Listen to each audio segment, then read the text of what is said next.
Episode 21. If Jesus is our rest, why didn't he replace the Sabbath with himself?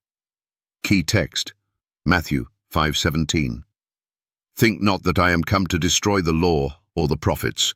I am not come to destroy, but to fulfill.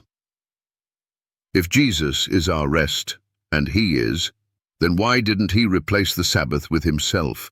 Why didn't he say, I am your Sabbath now, so forget the fourth commandment? Instead, he said the opposite in Matthew 5:17.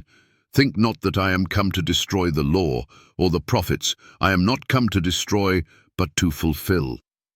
Now let's expose the twisting of Scripture. Modern pastors claim that Jesus fulfilling the law means he abolished it, but that's not what the word means. When Jesus fulfilled the law, he lived it perfectly. He embodied obedience. He showed us how to honor God in action, thought, and spirit. He fulfilled baptism, but he didn't abolish it. He fulfilled righteousness, but he didn't eliminate it.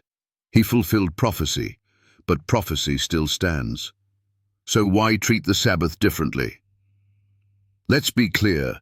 Jesus is our rest in the sense that he gives rest from sin, guilt, and the burden of self-righteousness. But that doesn't mean he became the literal replacement for the seventh day. That's a theological invention, not a biblical command. The Sabbath is a day. Jesus is a person.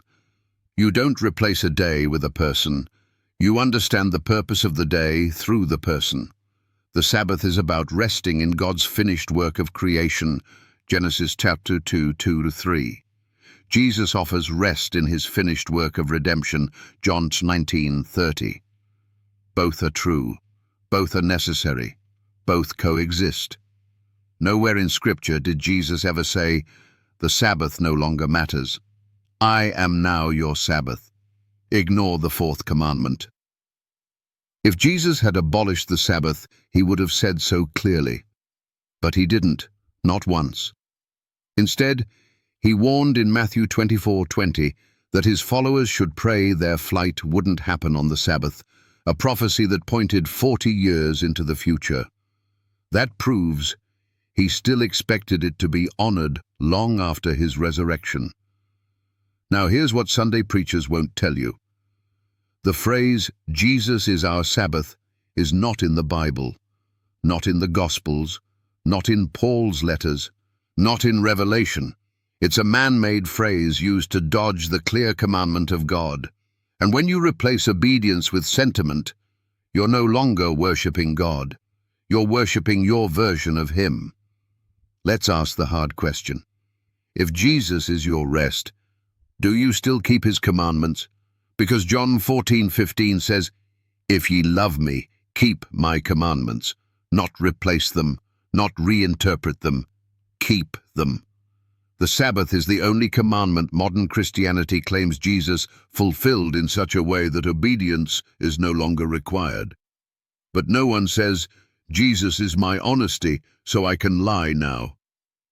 Jesus is my purity, so I can commit adultery. Jesus is my truth, so I can ignore the other commandments. That would be blasphemy.